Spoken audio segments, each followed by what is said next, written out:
Ladies and gentlemen, welcome to the media workouts for the Four Crown Showdown, a great night of World Championship Boxing to be held this Saturday, October 12th, from the Kingdom Arena in Riyadh, Kingdom of Saudi Arabia. Let's first welcome, coming to us from Sucre, Colombia, here is Jesus Gonzalez.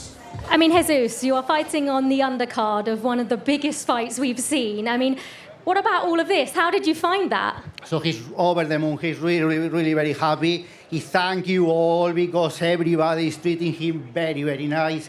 And Saudi Arabia, all the people here is very nice to us. So thank you, Saudi Arabia, as well.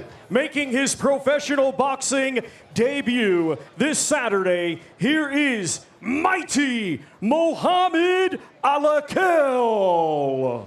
Mohammed, this must be a really, really crazy experience for you, obviously walking out with the flag on your back. I mean, how did you feel during that? Yes, I'm very honored to be part of this big event. It's only 3 days away and all the talking is done. Now it's time to perform. He is the former Commonwealth champion. Here is Liam Cannonball Cameron. To be where he was, it was his full fight, I think, since coming back after a 5-year layoff from the sport. And in there with a guy that, is sort of seasoned, if you like. Certainly at championship level. So I think it'll take a lot of peace from it. He's done the distance comfortably, may I add. And yeah, I think he really is raring to go. He is the reigning and defending IBF International Light Heavyweight Champion, Ben the Surgeon Whitaker. I'm sick of hearing his name being mentioned. I can't even watch him on screen. But yeah, it's going to be a good fight. Maybe I'll shake his hand after the fight and stuff, but if not, good luck to him. Liam Cameron, when you was asked, is he your toughest opponent, you said no. Why is that? On paper it is, but I truly believe I've been tested and tried in my amateur game. Of course the pros are different, people say, but I just think I've come across that star many, many times.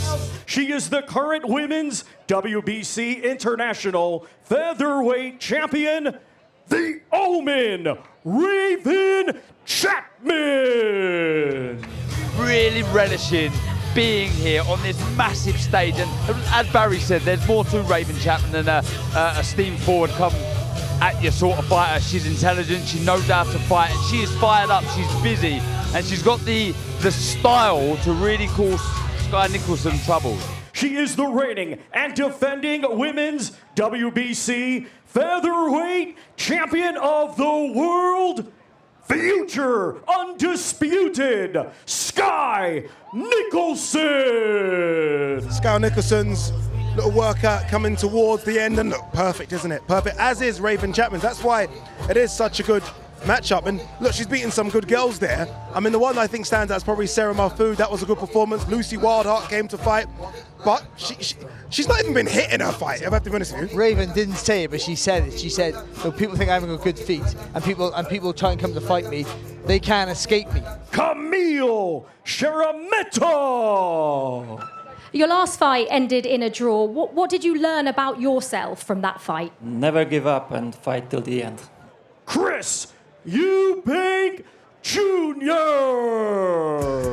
Chris, I mean, I don't think many people were expecting you to come out in this. Explain your thinking behind it and why you decided to come out like that. Listen, this is the traditional outfit of the Saudis. This is called a throbe. And it's a privilege to be here, and I'm respecting the community and the culture. And it's actually a perfect way to get an extra sweat out in this heat. I got to cut these extra few pounds at the end of this camp, so here we are. This fight week, you said you've been enjoying yourself in your 13 months out, but how important and how big has this fight camp been for you building up to this fight? Listen, every fight camp is important. Every fight camp is tough, and this has been no different. I've trained hard for a long time for this fight. It took extra time to get back into the swing of things because I've been off for a year, but I'm here. I'm fully focused. I'm fit. I'm a couple of pounds off weight right now. So we're ready to go. He is the current EBU, European and Commonwealth Cruiserweight Champion, Jack one smack, Messi. Me and Barry will both remember when we first fought for our world title. You give it absolutely everything. That is your moment to shine, your moment to change your life forever, complete a dream and make your world completely different to how it is now. He's going to give it his absolute everything. He is the reigning and defending Ring Magazine and IBF Cruiserweight Champion of the World, Jai Apataya. Look, we know this man's strengths here. Very, very good boxer. He can punch, he's aggressive, can fight on the back foot. But whatever his weakness is, in your opinion? Fighting Jack Massive. Love it. That's great. I don't think he's fought anyone like me. He's not fought anyone like myself. You know, he's fought over the hill breeders, and I think a lot of people are getting me mixed up with the two other Brits, but I believe I'm levels above those guys. Ladies and gentlemen, here is Fraser, the Eraser Clark. Even when he smiles, it's quite menacing, but it's Jai Apataya. And look, on that, as Fraser Clark finishes his little media workout, Australian boxing really, it's probably the best it's ever been when you think of some of the names right now. Fabio Wardley. My home is the rave. Fabio Wardley going to make his way to the ring. Again, there's so many fighters here with incredible stories. I mean, his story, his journey to this stage might just top the lot. I mean, white collar boxer to where he is now on the cusp of world level is incredible. It's the most unique story out there. You know, as brilliant stories of boxing is the most unlikely of them all, let's be honest. And he looked all, and even when he turned pro, he looked athletic and dangerous. We thought when he gets up to the level where they're technically better, he would be found out. He is the reigning and defending WBC, IBF, WBO, and Ring Magazine Unified Light Heavyweight Champion of the World, Artur Beterbiev. I feel like you're almost done with all of this and you just want to get in the ring on Saturday night. Is that how you feel? Yes. How? I don't think I'm going to get much more, or am I? How has this fight camp been for you? Have you prepared for this fight in any way differently that you've prepared for your other fights? Please don't just say no. Yeah, for every opponent we do some specific work, but also for this fight too. But main work is always hard and strong.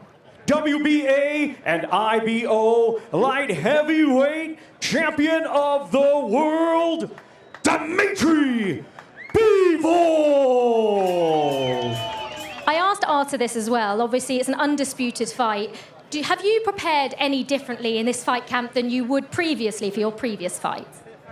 You know, I always treat my fights very serious, and I couldn't say that before I wasn't doing something well. I always trying to be in the best shape. I always trying to work hard, and at the same time, we always have different opponents.